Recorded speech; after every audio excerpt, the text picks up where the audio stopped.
याच पद्धतीने दिवसभर आम्ही या दोन्ही मतदारसंघाच्या पोटनिवडणुकीचे अपडेट आपल्याकडनं घेत राहू। यानंतर आपण जाणून घेणार आहोत 25 मिनिटात 50 घडामोडी। अगदी झटपट सुरुवात करूया।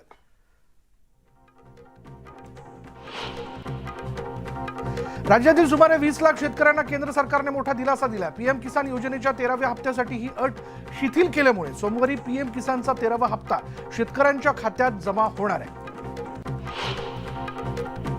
कांद्याची आवक वाढल्याने दरात घसरण झाली आहे। घाऊक बाजारात कांदा 6 ते 7 रुपये किलो पासून ते 10 ते 12 रुपये किलो पर्यंत मिळतोय, तर किरकोळ बाजारात कांद्याचे दर 20 ते 30 रुपये किलोवर पोहोचले।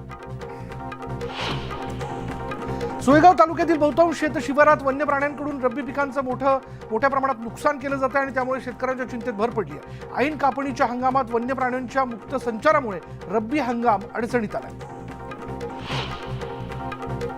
शासनाच्या सर्वसमावेशक गृहनिर्माण योजनेचा लाभ घेणाऱ्या विकासकांनी अत्यल्प आणि अल्प उत्पन्न गटासाठी 20% घरं बांधून ती म्हाडाकडे सुपूर्द केली नसल्याचं समोर आलंय। याची राज्य शासनाने गंभीर दखल घेतली आहे। पुणे, कोकण, नाशिक, औरंगाबाद आणि नागपूर गृहनिर्माण मंडळाच्या मुख्याधिकाऱ्यांना या घरांची माहिती गोळा करून ती घरं ताब्यात घेण्याचे आदेश देण्यात आले। त्यामुळे सुमारे 1 लाख घरं सोडतीसाठी उपलब्ध होण्याची शक्यता आहे।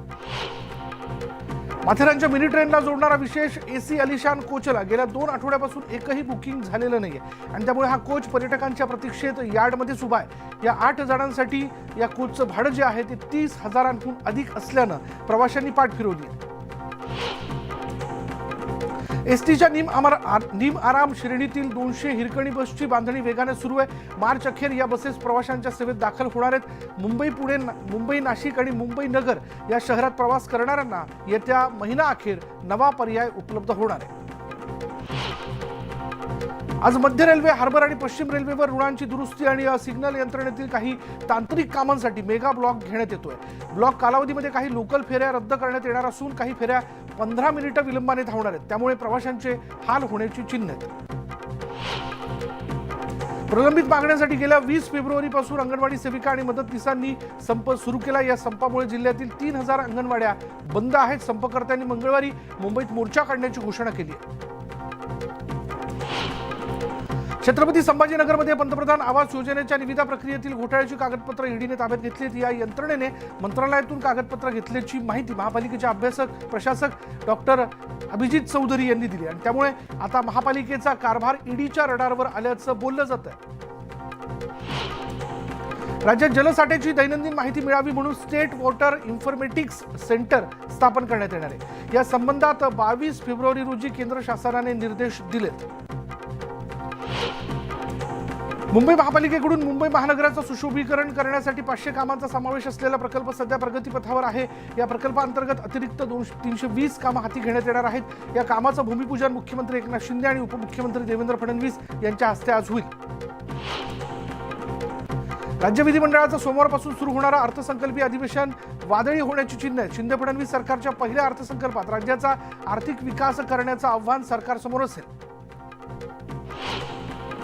उद्यापासून सुरू होणाऱ्या अधिवेशनाच्या पार्श्वभूमीवर विरोधकांची आज पत्रकार परिषद होणार आहे। यावेळी अधिवेशनात विविध मुद्द्यांवर विरोधक सरकारला घेरण्याची शक्यता आहे। ठाण्यात गडकरी रंगायतन इथे शिवगर्जना मेळाव्याचं आयोजन करण्यात आलं आणि या मेळाव्याला भास्कर जाधव, अरविंद सावंत, राजन विचारे, विशाखा राऊत उपस्थित राहणार आहेत। त्यासाठी ठाकरे गटाकडून जोरदार तयारी करण्यात आली आहे।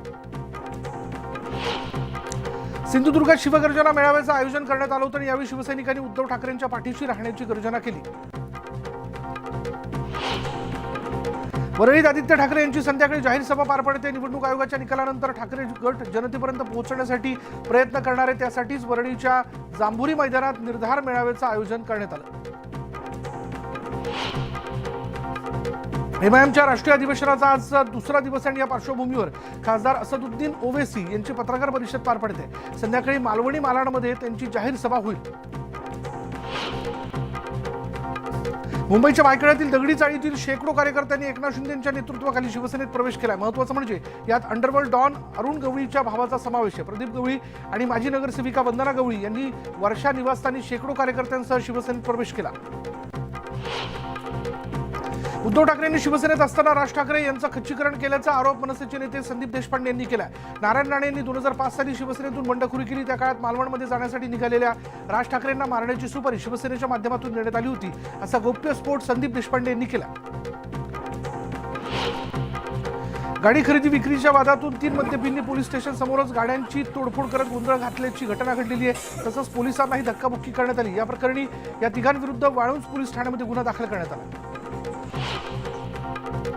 नांदेडमधील सिडको भागात एका तरुणाची हत्या करण्यात आली आहे. राज सरपे असं या तरुणाचं नाव असून 7 ते 8 जणांनी त्याच्यावर हल्ला करत गोळीबार केला. पूर्व वैमनस्यातून ही हत्या झाल्याचा अंदाज वर्तवण्यात आलाय. तळेगाव दाभाडे इथे एका दुचाकी स्वाराला भरधाव कारने उडवल्याची घटना गेल्या आठवड्यात घडली. जखमी बाईक स्वाराची प्रकृती गंभीर असून त्याच्यावर खासगी रुग्णालयात आयसीयूमध्ये उपचार सुरू आहेत आणि या अपघात प्रकरणी पोलीस गुन्हा दाखल करून घेण्यास उशीर करत असल्याचा नातेवाईकांचा आरोप आहे. अहमदनगरमधील गंगामाई साखर कारखान्याला भीषण आग लागली. यात 2 कामगार जखमी झालेले आहेत तर जवळपास 30 ते 32 कामगारांना सुखरूप बाहेर काढण्यात यश आलं. दरम्यान अग्निशमन दलाच्या जवानांनी शर्थीचे प्रयत्न करत आगीवर नियंत्रण मिळवलं. सिमेंटच्या गोण्या घेऊन जाणाऱ्या धावत्या ट्रकने पेट घेतला. येवल्याजवळ नाशिक संभाजीनगर महामार्गावर ही घटना घडली आणि यावेळी चालकाने तात्काळ ट्रकमधून उतरत आपला जीव वाचवला. मात्र यात ट्रकचं मोठ्या प्रमाणात नुकसान झालंय. नागपूर महापालिकेच्या परिवहन विभागाने या आर्थिक वर्षासाठी 359 कोटींचा अर्थसंकल्प सादर केला. यंदाच्या अर्थसंकल्पात तिकीट दरवाढीपासून दिलासा मिळाला. मुंबई उत्पादन शुल्क विभागाने मोठी कारवाई केली. इमारतीसाठी लागणाऱ्या सिमेंट, फायबर, विटांच्या खाली कोट्यवधी रुपयांच्या मद्याची तस्करी केली जात होती आणि या प्रकरणी 3 जणांना अटक करण्यात आली. गोंदियात गोरेगाव तालुक्याअंतर्गत येणाऱ्या मलपुरी गावाला घराला गोठ्याला आग लागली. यात 18 शेळ्यांसह एका गायीचा होरपळून मृत्यू झाला. उल्हासनगरमध्ये कचऱ्याचे ढीग तयार झालेत. मात्र हा कचरा उचलण्याऐवजी त्यांना आग लावली जाते आणि त्यामुळे परिसरात मोठ्या प्रमाणात धूर पसरत असून यामुळे इथल्या नागरिकांना त्रास सहन करावा लागतो. आणि यानंतर इथे वेळ झाली का ब्रेकची. ब्रेक घेऊयात. पहा फक्त न्यूज 18 लोकमत. नाशिक जिल्ह्यापाठोपाठ धुळे जिल्ह्यानेही कांदा निर्यातीत आघाडी घेतली आहे. धुळे तालुक्यातील सफेद कांदा थेट दुबईला निर्यात करण्यात येतोय. एसी कंटेनरने सुमारे 29 टन कांदा दुबईकडे रवाना झाला. या कांद्याला चांगला भाव मिळत असल्यानं शेतकरी आनंदात आहेत. बुलढाणा जिल्ह्यात लंपी आजारानंतर आता पशुधन पुन्हा संकटात सापडलं आहे. लंपीचा जोर काहीसा कमी होत असतानाच चारा टंचाईचं मोठं संकट शेतकऱ्यांवरती आलं. यावर्षी कडबावर्गीय पिकाचं प्रमाण कमी झाल्यानं चारा टंचाईचा प्रश्न उद्भवतोय आणि त्यामुळे शेतकरी चिंतित आहेत. कपडा तयार होण्याच्या प्रक्रियेत ऊर्जा आणि इंधनाचा मोठ्या प्रमाणात वापर होतो आणि यामुळे पर्यावरणाचा ऱ्हास आणि प्रदूषणातही भर पडते. याची जाणीव सर्वसामान्य नागरिकांना व्हावी यासाठी जळगावमधील विद्यार्थ्यांनी रॅली काढून कपड्याबाबत जनजागृती केली. कपड्यांचा पुनर्वापर करा, जुने कपडे गरिबांना दान करा असा संदेश यावेळी देण्यात आला. बुलढाणा जिल्ह्यात दरवर्षीप्रमाणे यंदाही होळीनिमित्त सैलानी बाबांची यात्रा भरणार आहे. दर्शनासाठी त्याचबरोबर या यात्रेदरम्यान पेटणाऱ्या नारळाच्या होळीसाठी हजारोंच्या संख्येनं भाविक सैलानी या गावी दाखल होत असतात. यानंतर या बुलेटिनमध्ये इथेच थांबणार आहोत. पहा फक्त न्यूज 18 लोकमत.